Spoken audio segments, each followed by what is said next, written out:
Bonjour à tous. Aujourd'hui, une petite démonstration sur l'utilisation de CNED à la maison pour mes chers collègues. Donc, comme vous le voyez, j'ai ouvert mon compte et donc je suis sur cette fenêtre.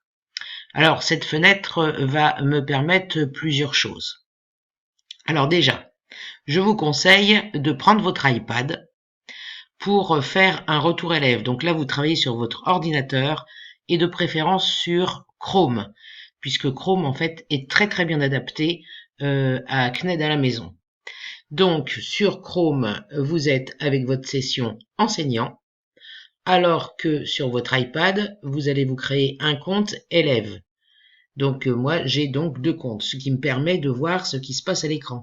Et surtout, vous mettez le son de votre iPad au minimum, sinon ça va vous faire du Larsen.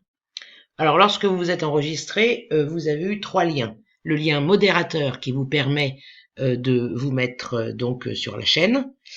Le lien salle d'attente qui va vous permettre d'accueillir donc les élèves. Donc, sur votre ordinateur, je vous conseille de vous mettre en lien modérateur et sur votre iPad, vous cliquez sur le lien salle d'attente et sur le lien élève, ce qui vous permettra d'une manière beaucoup plus rapide de pouvoir aller chercher des élèves donc sur votre salle d'attente et ensuite je vous montrerai à quoi sert le lien élève pour le retour. Nous voici donc sur l'onglet salle d'attente qui s'appelle React App ou quelque chose comme ça. Donc là, vous voyez, j'ai deux colonnes. Une colonne en attente où j'ai un certain nombre donc d'individus qui s'étaient connectés avec moi la dernière fois. Donc Blandine, vous la connaissez. Christelle Brahim, c'est moi. C'est un de mes pseudos pour mon lien élève pour moi même. Et puis je m'en suis créé un autre au cas où le premier ne fonctionne pas. Donc en fin de compte, j'ai trois comptes sur CNED à la maison, mais deux ça suffit. Donc un pour vous, et puis pour faire court, et un pour avoir le retour élève sur votre iPad. Donc ce que je vais faire, je vais cliquer sur Christelle Brahim pour l'autoriser à rentrer dans ma classe. Et puis je vais autoriser par exemple cette deuxième individu. Voilà. Alors, imaginez, vous avez donc cliqué sur l'ensemble de vos élèves, donc faut les convoquer à peu près 10 minutes avant, parce que sinon, vous allez être obligé d'aller régulièrement sur cette page-là pour pouvoir voir s'il y en a qui attendent. Imaginez que vous êtes en plein cours et qu'ils ne respectent pas les règles que vous leur avez données, c'est-à-dire qu'ils se mettent à parler tous en même temps, ça vous fait un brouhaha, etc.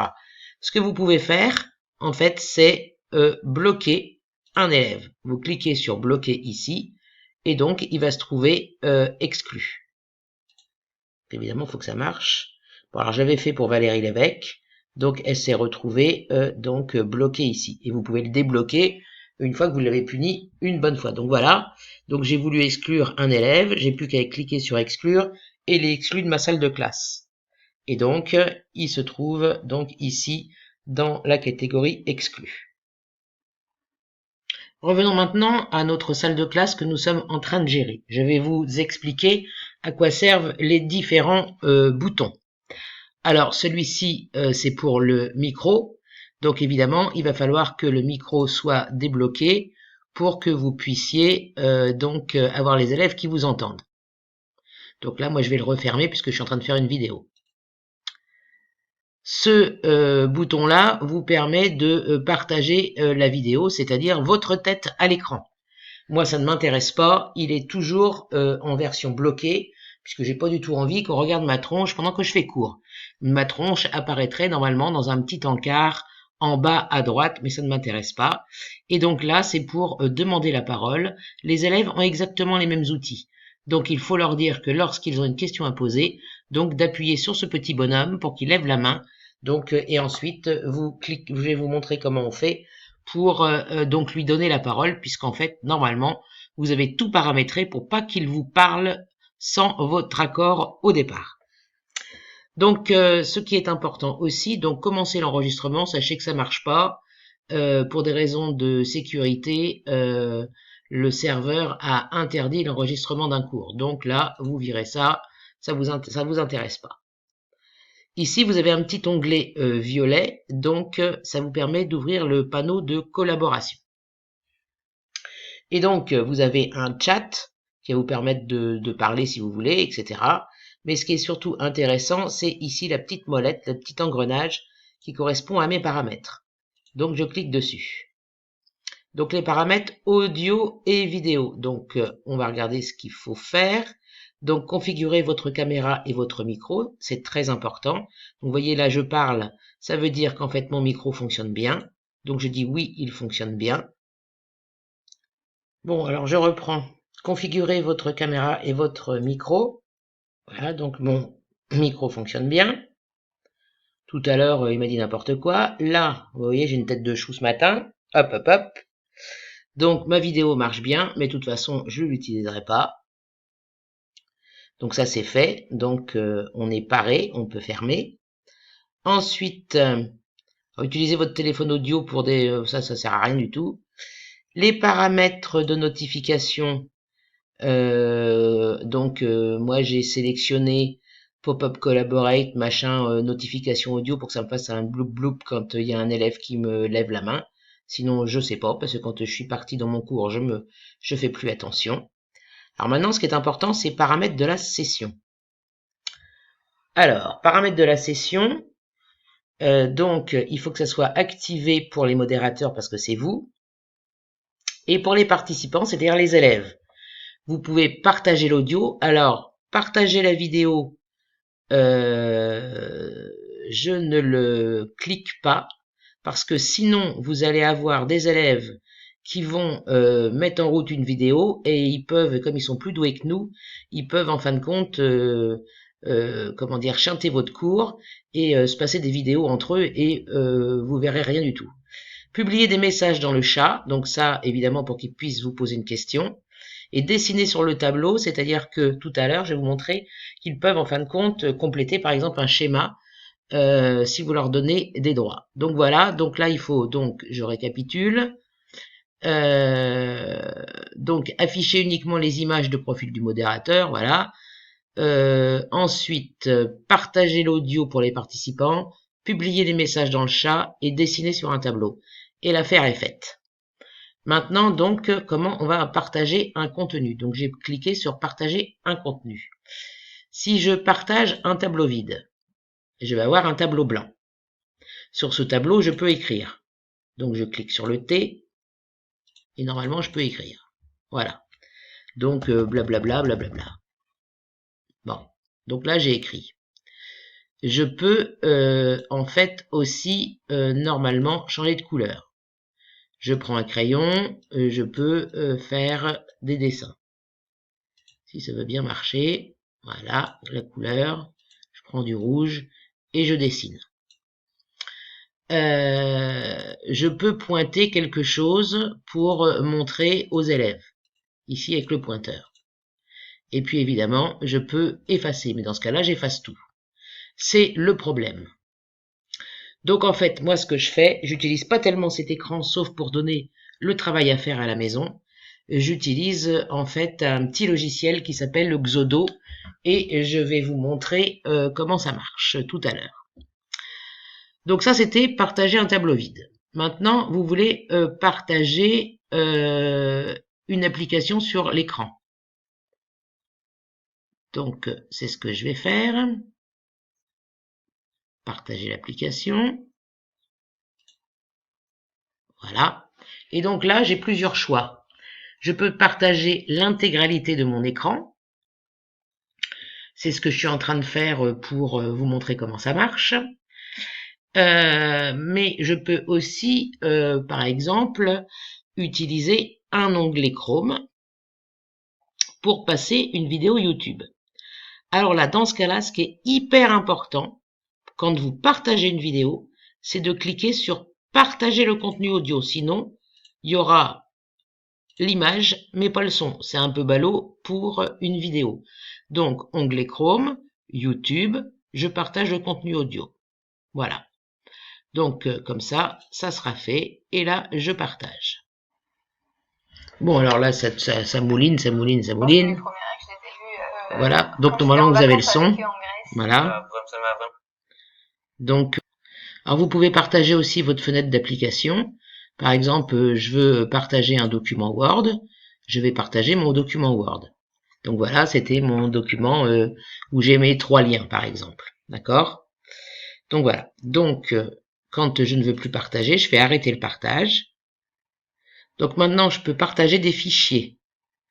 Donc, je vous conseille de préparer vos fichiers avant. Donc, vous voyez, moi, j'ai ajouté mes fichiers avant mon cours, dont je vais avoir besoin. Donc, je fais ajouter des fichiers, ici sur le plus. Je choisis par exemple, je sais pas moi, un épisode. Alors, je peux le choisir en PDF. Donc, il va arriver ici, en importation. Je fais, donc je choisis mon épisode et je fais partager maintenant. Et donc, il me suffit ensuite, donc vous voyez, j'ai plusieurs pages. Je commence sur la première page et il va apparaître ici.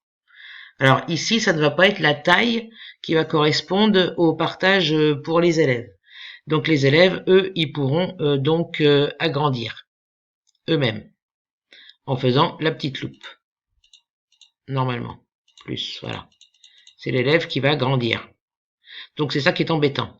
C'est pour ça que moi je travaille avec Xodo. Donc il s'appelle Xodo PDF Reader et Annotator. Alors vous avez plusieurs configurations suivant que vous avez un comment dire, un PC ou un truc avec Apple, etc. Enfin bon bref, vous choisissez celui qui correspond, vous téléchargez, c'est gratuit, ça marche super, je vous montre. Dans mon répertoire, par exemple, je choisis le sujet DNB biocarburant qui est en PDF, et en fin de compte, je l'ouvre non pas avec un PDF Reader ou peu importe, je vais l'ouvrir si ça veut bien, évidemment ça veut pas, allez, avec avec Xodo. Donc voilà. Donc je l'ai ouvert par Xodo sur mon PC. Alors je retourne pour vous montrer sur ma classe à la maison. Donc hop, je suis là. Ce que je vais faire, je vais aller ici à partager. Avant, il faut que je coupe mon partage ici. Donc je vais dans mon fichier partager. Et là, il faut que je choisisse non pas partager un fichier, mais à partager une application de mon écran. Et là, une fenêtre d'application. Et là, dans ma fenêtre d'application, j'ai tous mes Xodo. C'est-à-dire tous les PDF que je voulais ouvrir, donc que j'ai préparés. Donc vous voyez, j'en ai préparé un certain nombre, puisqu'en fait, j'ai plusieurs... voilà. Et donc là, vous allez pouvoir travailler, mais vraiment en taille réelle avec les élèves. Et l'avantage, c'est que vous avez un petit crayon ici. Vous cliquez sur le petit crayon. Vous voulez, par exemple, surligner, eh bien, vous choisissez une couleur, par exemple celle-ci, et vous allez pouvoir surligner. Donc, tous les petits onglets vont vous permettre de faire un certain nombre de choses avec Xodo. Vous pouvez écrire dessus, vous pouvez souligner, vous pouvez encadrer, etc. Et les élèves voient en taille réelle. Donc, c'est franchement super. Donc voilà pour le tuto CNED à la maison. Vous pouvez aussi faire des groupes de travaux, mais je vous expliquerai ça dans une prochaine vidéo. Donc n'oubliez pas, donc c'est très important d'avoir un retour élève avec un deuxième compte. C'est très important de paramétrer avant et normalement tout roule tout seul, sauf si on est hacké évidemment. Mais il y a toujours moyen de s'en sortir. Si vous voulez donc des explications plus importantes sur Xodo, vous avez des tutos aussi sur YouTube. Vous tapez tuto Xodo, bon ils sont en anglais mais bon c'est pas, vous regardez à l'écran et c'est très très facile. La dernière petite chose, vous avez un petit bonhomme avec des numéros, donc là ici moi j'ai que 1. Ça sert donc pour, en cliquant dessus, à donner la parole aux élèves, c'est-à-dire leur attribuer des droits supplémentaires quand vous voulez dialoguer. Voilà. Donc j'espère que ça vous a convenu. Au revoir.